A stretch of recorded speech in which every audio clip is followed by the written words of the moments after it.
Master जी, आने वाली 3 फरवरी को मुख्यमंत्री नरवाना के अंदर आ रहे हैं, तो संयुक्त किसान मोर्चा की इस उनके कार्यक्रम को लेके क्या रणनीति है? सबसे पहले तो मैं आपका और आपके चैनल का और आपके दर्शकों का आभार व्यक्त करता हूं, जो हमारी खबरों को देश, दुनिया और प्रदेश में भेज रहे हैं। आपने जो प्रश्न पूछा है, 3 तारीख को मुख्यमंत्री नरवाना में आएंगे और रविदास जयंती की आड़ लेकर रह रहे हैं। संत रविदास पूरा समाज के पथ प्रदर्शक है और हमारे रोम रोम के प्रति हमारी भावनाएं हैं, आदर है। उनमें हम किसी भी तरह का संत का या संत की जयंती का विरोध नहीं करेंगे, बल्कि हरियाणा सरकार के मुख्यमंत्री का विरोध भी इसलिए करांगे कि हम 10 महीने से यहाँ गुलाबी सुंडी के मुआवजे की मांग को लेकर बैठे हैं और सरकार ने उसमें अभी तक कोई विशेष गतिविधि करके हमारी बात नहीं सुनी। जब हमारी बात मुख्यमंत्री या सरकार के प्रतिनिधि नहीं सुन रहे, तो हम उनका किसी भी तरह से भाषण सुनने के लिए उनकी रैली में शामिल नहीं होंगे। तो क्या मुख्यमंत्री की रैली का विरोध किया जाएगा रैली स्थल पे जाके? नहीं, मुख्यमंत्री का विरोध करने के और बहुत सारे तरीके हैं, क्योंकि हम रैली स्थल पे किसी तरह का दखल नहीं देंगे। हम बहुत ही अनुशासित संगठन है और संयुक्त किसान मोर्चा ने ये सिद्ध कर दिया। उनमें बहुत सब्र की भावना है। हम उस तरह का कोई काम नहीं करेंगे, क्योंकि हम जागरूक लोग हैं। विरोध के और बहुत सारे स्वरूप हैं। अपने उन स्वरूपों का प्रयोग करते हुए हमने कल मीटिंग की थी और उस मीटिंग में तय किया था कि हम विरोध जरूर करेंगे, लेकिन उसका स्वरूप मौके पे तय करेंगे हम।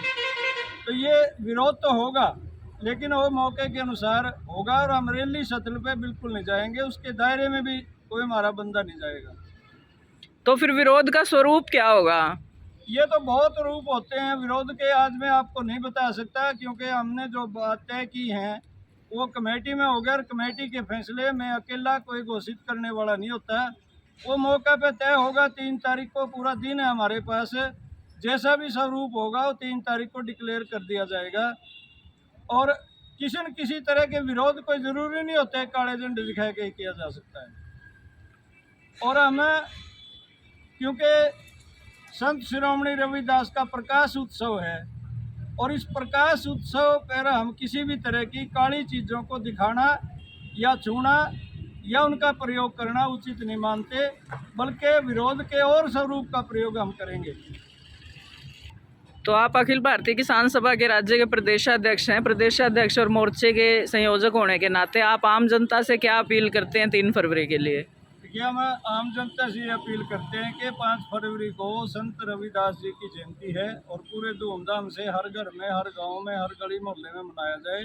हम भी यहाँ पर अपने धरने स्थल पर 5 तारीख को संत शिरोमणि रविदास जी की जयंती मनाएंगे।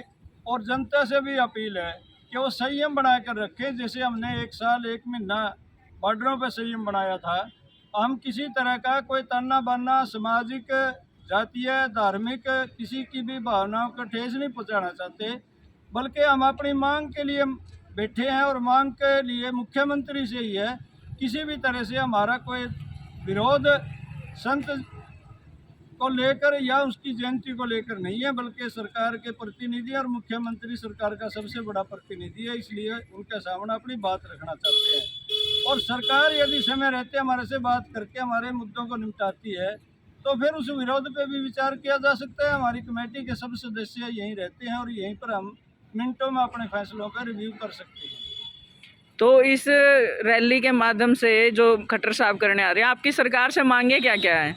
हमारी मुख्य मांग तो है, जो गुलाबी सुंडी का नुकसान विशेषकर कपास की फसल में हुआ था पिछले साल, उसका मुआवजा पूरे हरियाणा में लगभग मिल चुके हैं। और जींद का भी अब यदि आप उदाहरण दें, उचाना में, अलेवा में, जहाँ भी कपास का एरिया है, इधर अपने पड़ोसी जिलों का जिक्र करें तो हिसार में, उकलाना, फतेहाबाद में, टुहाना में गुलाबी सुंडी का नुकसान का मुआवजा मिल चुका है।